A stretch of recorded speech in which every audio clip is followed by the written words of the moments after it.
Hello friends, welcome back my YouTube channel ज्ञान bio. तो आज का जो टॉपिक है उसका नाम है पॉलन ग्रेन्स। पहले तो हम ये देखते हैं कि पॉलन ग्रेन्स रिलीज कहां से होते हैं। पॉलन ग्रेन्स एंथर से रिलीज होते हैं, आप लोग भी जानते होंगे। पॉलन ग्रेन का जो साइज होता है 25 टू 50 माइक्रोमीटर होता है। अगर इनका शेप देखें तो ये स्पेरिकल शेप के मिलते हैं, ठीक है। मोस्टली इनका जो शेप है वो स्पेरिकल ही होता है। लेकिन अगर पॉलन का क्लासिफिकेशन करें, ठीक है, तो हम देखते हैं कि पॉलन के ऊपर दो लेयर मिलती हैं, एक इनर लेयर और एक आउटर लेयर। इनर लेयर को हम इंटाइन लेयर भी बोलते हैं और आउटर लेयर को हम एक्साइन लेयर भी बोलते हैं। फिर अगर आप देखोगे जो एक्साइन लेयर होती है उसके ऊपर एक केमिकल होता है जिसे हम बोलते हैं स्पोरोपोलेनिन, ठीक है। ये स्पोरोपोलेनिन क्या करता है, हाई टेम्परेचर में सर्वाइव कर सकता है पोलन, और जहां पर एसिडिक मीडियम भी इसको अगर मिल जाए, अल्कलाइन मीडियम भी मिल जाए, फिर भी ये जो पोलन है वो सरवाइव कर सकता है। किसकी वजह से? स्पोरोपोलेनिन की वजह से। लेकिन ये तो हुआ लेयर के बेसिस पर। लेकिन अगर बात करें सेल के बेसिस पर, तो सेल के बेसिस पर जो पोलन है वो दो सेल्स होती हैं पोलन के अंदर। एक होती है जनरेटिव सेल्स और एक होती है वेजिटेटिव सेल्स। ये जो वेजिटेटिव सेल्स है यही स्पर्म सेल बोल सकते हैं हम इसे, या कह सकते हैं कि ओवरी के अंदर जो न्यूक्लियस होता है उसके साथ जो फ्यूज करेगा वो जनरेटिव सेल्स का न्यूक्लियस ही करेगा। लेकिन ये जो वेजिटेटिव सेल्स है ये क्या करता है, ये पोलन ट्यूब रिलीज करवाता है, और ये जो वेजिटेटिव सेल्स है इसके अंदर न्यूट्रिशन होता है, या कहेंगे स्टोरेज ऑफ फूड होता है। किसके लिए? जनरेटिव सेल्स के लिए, या पूरे पोलन के लिए हम कह सकते हैं। समझ में आई ये बात? चलिए, यहां पर पोलन ग्रेन्स को देखो, लेयर के बेसिस पर इनर और आउटर दो लेयर है। इनर लेयर में इंटाइन लेयर भी बोलते हैं। इनर लेयर किससे बनी होती है? सेलुलोज, हेमीसेलुलोज या पैक्टिन से बनी हो सकती है। आउटर लेयर की बात करें तो इसे एक्साइन लेयर भी बोलते हैं। स्पोरोपोलेनिन इसके ऊपर एक केमिकल होता है, ये रेजिस्टेंस मटेरियल हो सकता है। Pollen grains survive in a high temperature strong acid and alkaline medium due to presence of sporopollenin at outer layer of pollen grains. लेकिन अगर जिस जगह पर, मतलब आउटर लेयर पर जिस जगह पर पोलन स्पोरोपोलेनिन एब्सेंट होता है, ठीक है, उस एरिया को हम बोलते हैं जर्मपोर। ये जो पोलन ट्यूब रिलीज तो होती है वेजिटेटिव सेल से, लेकिन निकलती कहां से है? वो निकलती है जर्मपोर से, ठीक है। उसे हम क्या बोलते हैं? जर्मपोर। तो देखते हैं, the place where sporopollenin absent at pollen grain is called germ pore. समझ में आई ये बात? ठीक है। अब सेल की बेसिस पर देखते हैं। एक तो इसके अंदर वेजिटेटिव सेल्स मिलती है, एक जनरेटिव सेल्स मिलती है। वेजिटेटिव सेल्स बिगर होती है, जनरेटिव सेल्स स्मॉल होती है। वेजिटेटिव सेल्स क्या प्रोड्यूस करती है? पोलन ट्यूब प्रोड्यूस करती है और स्टोरेज ऑफ न्यूट्रिशन करती है। लेकिन जो जनरेटिव सेल्स है उसे हम स्पर्म सेल भी बोलते हैं, fuse with egg of ovary, मैंने जो अभी आपको बता दिया। यहाँ पे इसे समझते हैं, ये एक पोलन का डायग्राम है। अगर आप इसके ऊपर जो रेड कलर की लेयर देख रहे हैं दैट इज अ स्पोरोपोलेनिन, ठीक है। ये किसकी लेयर है? यहाँ मैं लिख देता हूं, चलिए इसी से लिख देते हैं। ये किसकी लेयर है? स्पोरोपोलेनिन, ठीक है। लेकिन जहां पर ये जो स्पोरोपोलेनिन है वो एब्सेंट होगी तो उसे हम क्या बोलेंगे? जर्मोपोर बोलेंगे। आपको मैंने अभी बताया कि वेजिटेटिव सेल्स क्या प्रोड्यूस करती है?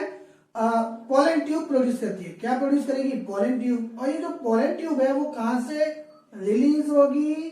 वेजिटेटिव सेल से रिलीज होती है। इसके बाद जिस एरिया से बाहर निकलती है उस एरिया को हम क्या बोलते हैं? जर्मपोर बोलते हैं। समझ में आ गई? इसीलिए यहां पर पोलन ट्यूब, यहां पर स्पोरोपोलेनिन एब्सेंट होता है ताकि पोलन ट्यूब आसानी से बाहर निकल सके। समझ में आई ये बात? ठीक है। ये जो पोलन है उसके अगर बाहर वाली लेयर देखोगे दैट इज एक्साइन लेयर, और अंदर वाली लेयर देखोगे दैट इज इंटाइन लेयर। समझ में आई ये बात? अच्छा, इसके अंदर दो सेल्स हैं। एक ये वाली जो सेल्स आप देख रहे हो इसे हम क्या बोलते हैं? वेजिटेटिव सेल्स बोलते हैं। और ये छोटी वाली सेल्स है इसे हम जनरेटिव सेल्स बोलते हैं। नाम से पता पड़ा है, जनरेटिव मतलब जनरेट करना, ऑर्गेनिज्म को जनरेट करना। कौन करवाएगा? ये जनरेटिव सेल्स करवाएगी। समझ में आ गई ये बात? ठीक है। लेकिन वेजिटेटिव क्या कराएगी? एक तो सबसे पहले तो आपको याद रखना है वेजिटेटिव में कि भाई ये तो पोलन ट्यूब रिलीज करवाएगी। दूसरा, स्टोरेज ऑफ फूड इसके पास होता है, इसीलिए क्या करता है? पोलन आसानी से सर्वाइव करता रहता है, इसी से अपना फूड क्या करता है? लेता रहता है। समझ में आ गई ये बात? कोई दिक्कत तो नहीं? ठीक है। अच्छा, कुछ यहाँ पे कॉन्सेप्ट लाइन है या की लाइन है जो एनसीईआरटी की है, लेकिन लिख दी है ताकि क्वेश्चंस इनके आते हैं नीट में, ठीक है, तो देखते हैं यहाँ पर व्हीट और राइस मतलब चावल और गेहूं, अगर इनके पेड़ के, इनके जो प्लांट्स है वो क्या करे, एंथर अपना रिलीज कर दे। ठीक है, तो जैसे रिलीज हो गया ना, रिलीज होने के बाद वो केवल 30 मिनट्स तक ही जीवित रह सकता है। ये वो लाइन बोल रही है, एनसीईआरटी कहती है wheat and rice viability after release only 30 minutes. Viability का मतलब क्या होता है, लाइफ स्पैन बोल सकते हो, या जीवन अवधि बोल सकते हो, जीने का समय बोल सकते हो। ठीक है, समझ में, या जीने की क्षमता भी हम उसे बोल सकते हैं वायबिलिटी को। तो ये क्या बोला है कि जो चावल और गेहूं है मतलब व्हीट एंड राइस, इनके जो पॉलन होते हैं वो क्या होते हैं, अगर रिलीज हो गए ना, जिस दिन रिलीज हो गए, जिस समय पर रिलीज हो गए, उसके 30 मिनट तक ही ये लिविंग रहेंगे, इसके बाद ये लिविंग नहीं रहेंगे। समझ में आ गई बात। चलिए, सोलेनेसी, रोजेसी एंड लेग्यूमिनेसी, ये तीनों फैमिली है। ये तीनों फैमिली क्या करती हैं, अपने पॉलन को जैसे रिलीज करेंगी ना, वैसे ही फ्यू मंथ तक ये जीवित रह सकते हैं।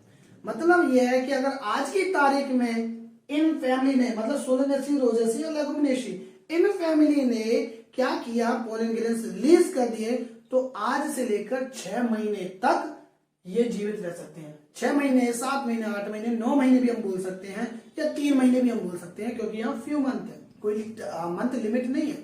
ठीक है, तो ये पूरा का कह सकते हैं कि कुछ मंथ तक ये सरवाइव कर सकते हैं इन तीनों फैमिली के पॉलन। तो यहाँ पर देखते हैं Solanaceae, Rosaceae and Leguminosae viability after release कितना टाइम है, ये फ्यू मंथ।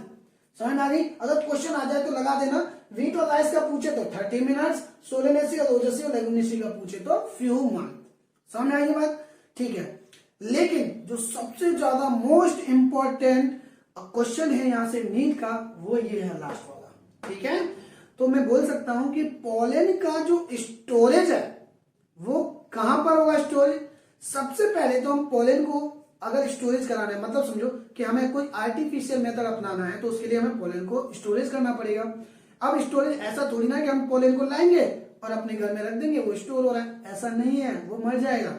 ठीक है, तो उसके वो मरे ना, उसको प्रिवेंट करने के लिए उसको हम लिक्विड नाइट्रोजन के अंदर रखते हैं। किसके अंदर, लिक्विड नाइट्रोजन। लेकिन एक शर्त है, लिक्विड नाइट्रोजन के साथ साथ उसको हमें माइनस के 196 यानी कि 196 डिग्री सेल्सियस टेम्परेचर पर रखना पड़ेगा।